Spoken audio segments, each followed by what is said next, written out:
The prosecutor of the International Criminal Court is set to seek authorization from the pre-trial chamber of the court to open an investigation into cases of abduction of school children in Nigeria. This comes following a petition sent to the court by the Socio-Economic Rights and Accountability Project. According to the Deputy Director Kolawole Dare, SERAP urged the ICC prosecutor to push for the invitation and trial of those suspected to be responsible. The ICC prosecutor confirmed in a letter to SERAP that the criteria for opening an investigation into a string of abductions and closure of schools in some parts of Nigeria have been met. The letter also stated that the next step is for the prosecutor's office to prepare and submit a request to the pre-trial chamber for authorization to open an investigation on Nigeria.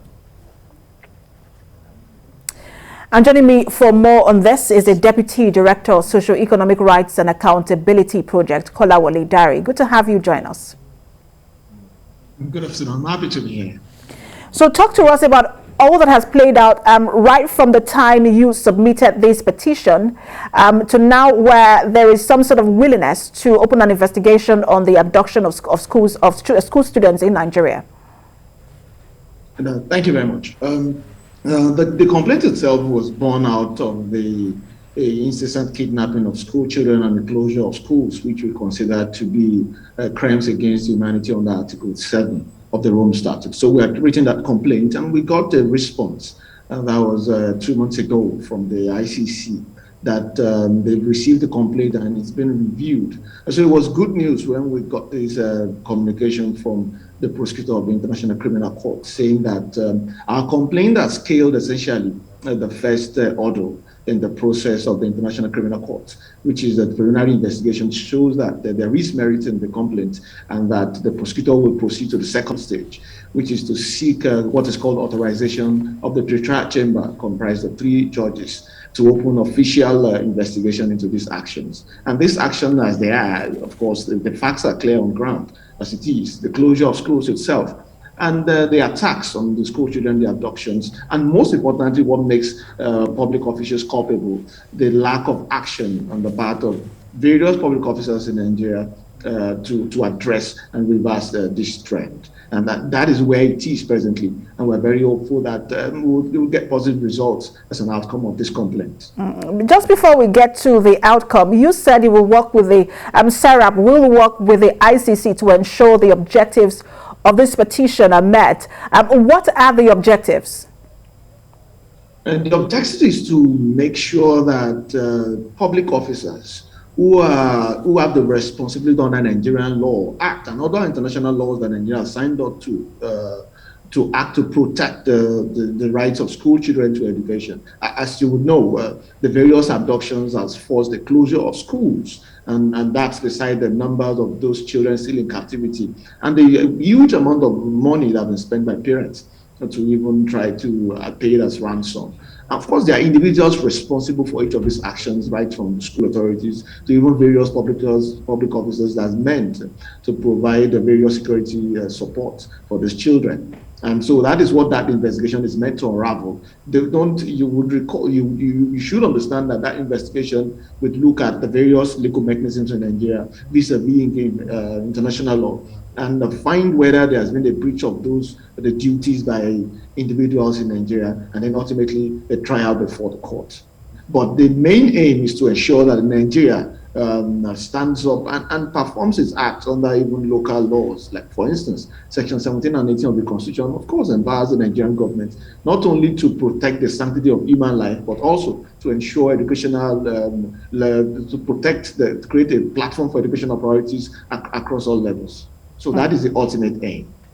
So you have also said that you're pushing for the invitation and the trial of those suspected to be responsible, if I understand you. But are you leaving out those who carry out the attacks themselves, which is the bandits and the terrorists? Of course not. They fall within the province of those who have carried out the crimes against humanity as well. So it's a two-pronged thing, if I can call it that. Those who are responsible for the act itself, And the public officials who owe the state duty, the statutory duties under local laws and international laws to ensure and prevent the occurrence of those acts, and even to apprehend those who have carried out those acts. And it is hoped that the investigation will focus on these two areas and ultimately bring individuals who are culpable on both sides of the divide to book. So this could go two ways. It could go, because you were talking about outcomes earlier. It could go two ways. It could be that everyone, there's no one who is found responsible, or no one is found culpable, and then it doesn't move to the trial stage. Except for the bandits and the terrorists, which is difficult to. At this point, people will say it's difficult to have them, to invite them for trial, because really it almost look like they don't have a face. But if government officials are found culpable and then there is a trial, that's also another outcome. But how prepared are you for both outcomes, and what will be your reaction from either outcomes? Of course, setting this mechanism into motion, we had expected here of two outcomes, or both outcomes at the best. And both will be a win, and anyone will be a win. Ultimately, as if it prevents the attacks from happening, and it protects school children either in the northeast, in the northwest, or in the whole of Nigeria. And so, if these investigations are pulled through, if the authorization is granted by the pre-trial chamber, and then there's a full-scale investigation, the investigation will naturally unravel the perpetrators themselves, and then those who are culpable. And then SERAP is always prepared either to give evidence if it is required, but the investigation is majorly directed by the prosecutor, who has agencies under him to carry out the evidence gathering. And he is going to speak to the victims themselves and even parents of those who have been abducted. So SERAP is just one of those, call it actors in this space. There are other people that the investigation is going to concern, and it's going to be holistic, I believe. And that's the precedent before now. And of course, you know that TVC, in our usual manner, we're going to stay on this story and follow it through to see what the outcomes are. Thank you so much for talking to us, Deputy Director, Socio-Economic Rights and Accountability Project, Kolawole Dare. Thank you very much.